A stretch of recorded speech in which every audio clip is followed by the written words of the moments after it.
Bismillahirrahmanirrahim. Assalamualaikum warahmatullahi wabarakatuh. Alhamdulillahirabbil alamin wa bihi nasta'in ala umuri dunya waddin wassalatu wassalamu ala asyrafil anbiya'i wal mursalin ala alihi washabihi ajma'in. Rahimakumullah.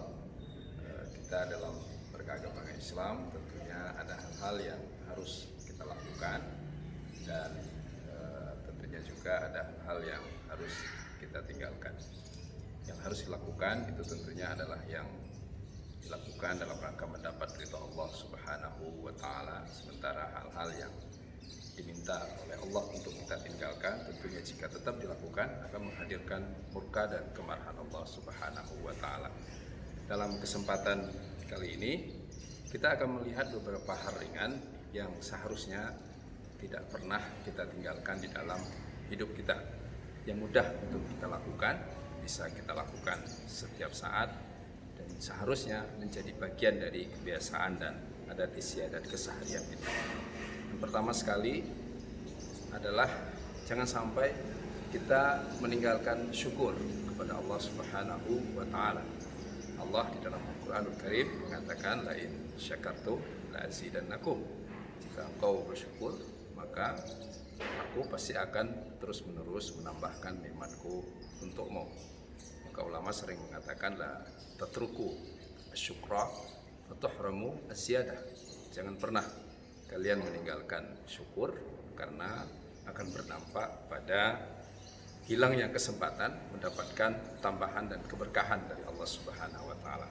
Rahimakumullah, kita semua paham bahwa syukur yang terbaik adalah ibadah sebagaimana yang dulu dilakukan oleh Rasulullah SAW ketika kaki Nabi kemudian harus memerah gara-gara banyaknya sujud, banyaknya salat malam yang beliau lakukan, dan ditanyakan oleh istri tercinta beliau Ummul Mukminin Aisyah radhiyallahu anha, bukankah ya Rasulullah Allah sudah mengampuni, memaafkan seluruh dosa-dosamu? Dan Nabi kemudian menjawab, afala akunu abdan syakura, tidak bolehkah aku menjadi hamba yang bersyukur? Dari hadis ini kita belajar bahwa sesungguhnya syukur terbaik adalah ketika kita lebih serius untuk beribadah kepada Allah SWT, baik dari sisi kualitas maupun dari sisi kuantitasnya. Maka yang paling penting dari aspek bersyukur ini, jangan lupa untuk memastikan bahwa aktivitas kebersyukuran kita itu adalah diridai oleh Allah Subhanahu wa taala. Aktivitas kebersyukuran itu adalah sesuatu yang memang diminta oleh Allah Subhanahu wa taala. Dengan demikian, insya Allah kita akan selalu mendapatkan tambahan berbagai nikmat. Insya Allah kita akan selalu mendapatkan berbagai keberkahan dari Allah Azza wa Jalla.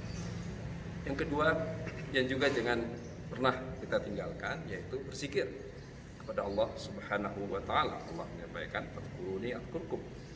Ingatlah aku, maka aku akan selalu mengingatmu. Maka ulama mengatakan la tahrumu adzikra wa tuhramu dzikrallah lakum. Jangan pernah kalian meninggalkan zikir, karena jika itu dilakukan maka Allah pasti akan melupakan kalian. Rahimakumullah, kita semua siapapun kita sangat butuh kepada Allah Subhanahu wa taala. Kita tidak mungkin untuk hidup sendirian. Kita tidak mungkin untuk hidup tanpa pertolongan, tanpa bantuan, tanpa ma'unah dari Allah Subhanahu wa taala. Nah, ketika kita selalu berharap agar Allah mengurusi semua urusan-urusan kita, agar Allah memperhatikan apa yang terjadi terhadap diri kita, maka seyogianya kita selalu mengingat Allah Subhanahu wa taala dengan memperbanyak syukur kepadanya. Dan banyak sekali jenis zikir yang bisa kita lakukan. Di antaranya adalah zikir lisan, juga ada zikir pikiran, zikir perasaan, zikir tindakan, dan sebagainya. Yang intinya, jangan pernah dalam hidup ini sedetik pun kita sampai melupakan keberadaan Allah. Jangan pernah kita sampai melupakan kekuasaan Allah. Jangan pernah kita sampai melupakan rahmat kasih sayang Allah Subhanahu wa taala. Kemudian yang ketiga, rahimakumullah, hal yang juga jangan kita tinggalkan, yaitu jangan pernah meninggalkan untuk beristighfar. Karena jika kita lupa untuk beristighfar, jika kita meninggalkan istighfar, maka itu justru akan mendatangkan kebinasaan, justru akan menghadirkan bencana, justru akan menghadirkan banyak musibah dan cobaan.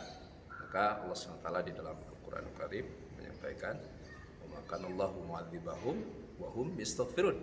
Allah tidak mungkin mengazab mereka, Allah tidak mungkin menguji mereka selama mereka selalu mau beristighfar, memohon ampun kepada Allah Subhanahu wa taala. Maka ulama mengatakan la tatruku al-istighfar fatahramu an-najah. Jangan pernah kalian meninggalkan istighfar, karena jika itu dilakukan kalian akan kehilangan kesempatan untuk selamat baik hidup, baik untuk selamat di dunia maupun selamat di akhirat. Yang terakhir sekali rahimakumullah, yang keempat, jangan pernah meninggalkan doa. Ulama mengatakan la tatruku ad-du'a fatuhramu al-istijabah. Jangan pernah kalian meninggalkan doa, karena kalau tidak pernah berdoa, tidak pernah meminta kepada Allah, maka bagaimana mungkin Allah akan mengijabah.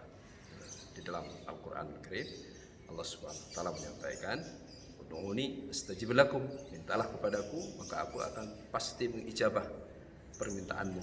4 hal ini rahimakumullah, terus menerus bersyukur, terus menerus mengingat Allah Subhanahu wa taala, terus memperbanyak istighfar, mohon ampun kepada Allah Subhanahu wa taala, dan terus bersedia untuk selalu meminta apapun, semua permintaan yang diridhai oleh Allah Subhanahu wa taala. Jika kita melakukan keempat hal ini, maka yang akan terjadi terhadap diri kita, insya Allah rezeki akan terus bertambah, kebahagiaan akan terus bertambah. Allah akan selalu peduli dengan berbagai urusan kita. Allah akan terus menyelamatkan kita dalam berbagai kesempatan langkah kehidupan kita. Dan yang tidak kalah pentingnya, insya Allah Allah akan selalu mengabulkan semua permintaan-permintaan kita. Demikian, semoga bermanfaat buat kita bersama. Billahi taufik wal hidayah. Wassalamualaikum warahmatullahi wabarakatuh.